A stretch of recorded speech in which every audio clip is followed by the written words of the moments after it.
Alright guys, before we get into this review, let me hear your comments and thoughts on that wedding that we just saw on Impact tonight. I'm gonna save my thoughts for the end. I got a lot to say about it actually. Never thought I would say that about a wrestling wedding.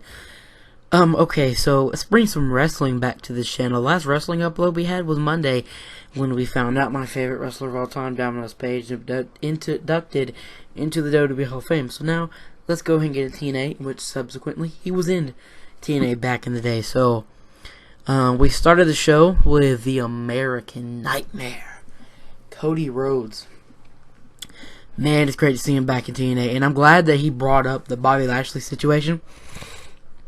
I felt like he needed to, and I'm glad he did. So he calls out Moose, and here comes Moose, and they go back and forth like, he's friends, he's part of the family.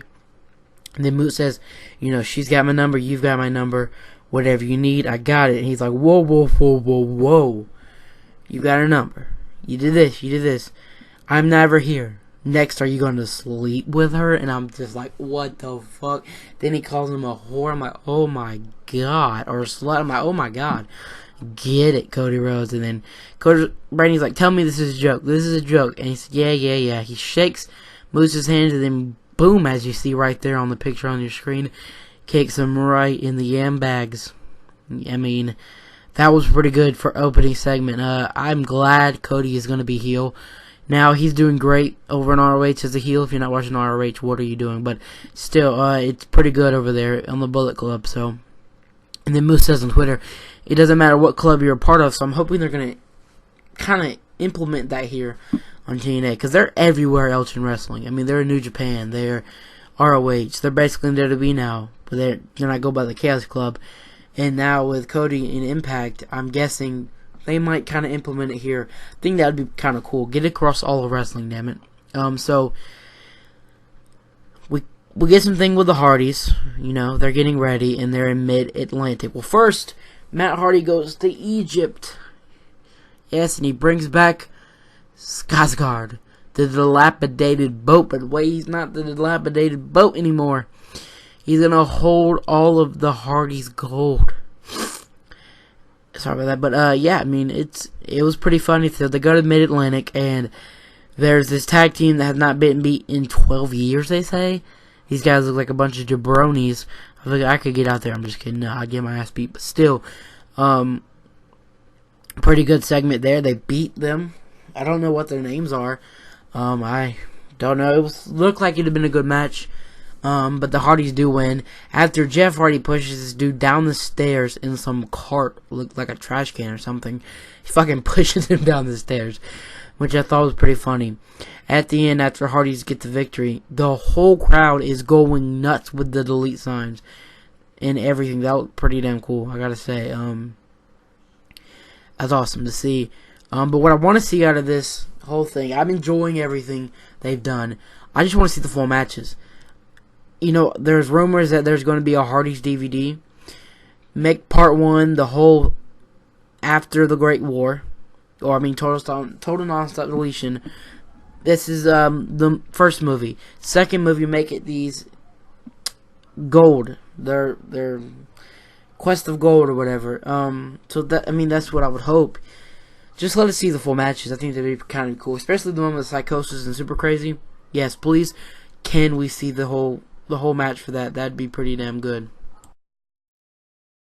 So, we got our first official match. Well, it wasn't really a match. It was Tyrus versus Eli Drake. And the whole thing about this was Tyrus was done after what happened. He walked out on him. He wasn't getting paid or something like that. This whole thing was rushed, it seemed, because the match starts and Eli Drake keeps trying to get out of it. He tries to go for the finger poke of doom, and Tyrus says no, so he pokes him. They kind of start going, and Eli Drake beats the crap out of Earl Hebner. Just kills him. And Tyrus goes and starts choking him out, and he says, okay, you got your raise, and Eli Drake's like, okay, shake my hand, and he says, nope. Tyrus says, nope, I'll give you a hug. I'm like, what the hell was this? Man, I thought I was going to be a fan of this, but I don't know. It's just got to continue. It really does. But during this whole thing, Pope, actually throughout the whole night, Pope kept saying, there's going to be a change. There's going to be a change. You know, when the new management takes over, this stuff's not going to happen. Okay, and you remember last week where I said this whole thing with Josh Matthews was a work. He's just trolling the fans. And he is, because, like again, Pope said earlier in the show, later in the show, that, you know, you're not going to be here when the management takes over in a couple of weeks. Your place is gone. You know, you got a new address, you're gone. You're not going to be on the commentary anymore. So what I'm thinking is, he's saying this, then these rumor people then start saying that, you know, Josh is in hot water with the company. Now I kind of feel like this is real, but yet this is still a work. They are killing us with this. Great job there. If it is still a work, if it's not, then, you know, I look like a fool. But if it is, they are making everybody look like a fool. It's just insane. So yeah, I just wanted to get that out. So we're gonna get into our next match. It is Jesse Goddard versus Bram of the DCC. I enjoyed this. Jesse Goddard is getting pushed to the damn moon, and I fucking love it. I am a big Jesse Goddard fan. In fact, I'm wearing a fucking Broman shirt right now. It just shows how much Jesse Goddard's fans I am. So this is a good match. Jesse gets the win again. I was impressed. And at the end, Bram goes after him. He takes Bram out. He takes Eddie out. And he gets out of the ring. And it's just like, you know, yeah. Let's go. I got two of you, I got both of you. And he keeps looking back for James Storm. I'm guessing the big finish to this is he's not going to be able to beat James Storm and they beat the crap out of him. Or, in fact, Jesse is going to be able to beat James Storm and then they still beat the crap out of him. Because you got to think that they're going to beat the crap out of him at some point. I do think, I'm enjoying this right here. This is pretty damn good. So, yeah. I like it. So, we get into DJZ versus Trevor Lee. This was basically our main event. We had no other matches. Wait, yes we did. I'll leave it for the ending. How did I forget that one? But this was pretty good. Great X Division match. The fans were in it, especially after DJZ hit that crazy inverted spike Hurricane Rana. But he goes for the DDZ or ZDT, and you know, he flips, like he rolls, and right when he rolls, Trevor Lee does some amazing fucking shit where he gets out of the way, slides under the roll, then when he rolls back, he fucking goes for a roll-up pin and gets the victory. So they go after the leg again, after the match. Hurricane brings in the chair. They go for another concerto to the leg. And well, here comes Andrew Everett, and this man looked amazing. Comes in, split-legged takedown, and then he goes and hits Trevor Lee. With the nasty. Okay, remember I said DJ hit a great inverted Hurricane Rana, spiked him on top of his head. Well, Andrew Everett hit a Hurricane Rana where it spiked Trevor Lee on his head, but it was a regular Hurricane Rana. Like, oh my god, I don't even know how to explain that. That was that good. Then goes up and it hits an amazing moonsault. This dude looked great. Like, and I gotta give it to the fans. They were really good tonight. They killed it. Hopefully it's like that next week too. But this is gonna be a good rivalry. I'm glad they're bringing rivalry back to the X Division. I've said it before. This is what the X Division needs. And not only does it need rivalries, but it does still need some new talent. So with that being said, let's get into basically our main event match. The last match on the show. Actually, the DJZ and Trevor Lee one was, but this one was just by far my favorite. It was Josh Barnett, the youngest UFC champion, youngest heavyweight champion, versus Bad Bones. Yeah, so we've seen some of him in Impact before. A lot of explosions, a lot of one night onlys. He's been on the regular show a couple of times throughout a couple of years now. I feel like he's been here for a while. And he's one of the coaches at Al Snow's Wrestling Academy, from what I've seen on Twitter and shit. Amazing. I like how he does that spear. He leaps through the second rope and hits him with a spear. But Josh Barnett comes back on the attack and hits one of the nastiest damn power bombs I've ever seen. Damn near broke Bad Bones' neck. Oh my god, it was amazing. I went nuts after I saw that. Then he hits a Northern Light suplex. Then hits in the key lock or Kimura lock and gets the win. Bobby Lashley's on commentary for this, which, great. he needed to be. Just, he can scout the talent. I like. No, I'm not gonna be honest. Normally, when Impact and TNA bring in UFC stars, it's not impressing because they just really get involved in the randomest storylines and they make no sense.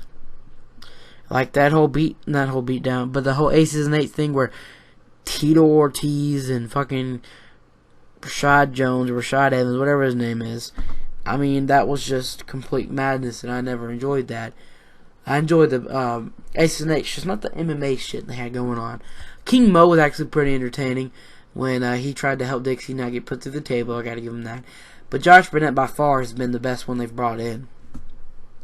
And that match for Bad Bones was pretty cool. That powerbomb, like I said, was damn near fucking epic. And it killed Bad Bones. He's dead. But now we get into the knockouts portion of the show. We had Jade come out, calls out Rosemary, and Jade says, last knockout standing. We've went through your cage match. We've went through your Monsters Ball. Now it's my turn to get the last knockout standing match. And she says yes. I mean, that Monsters Ball match they had was great. I don't know. They're going to have to go out there and try to top it again. I mean, I think they can, but it's going to be hard. That Knockouts Monster Ball was pretty good. I got to give them that.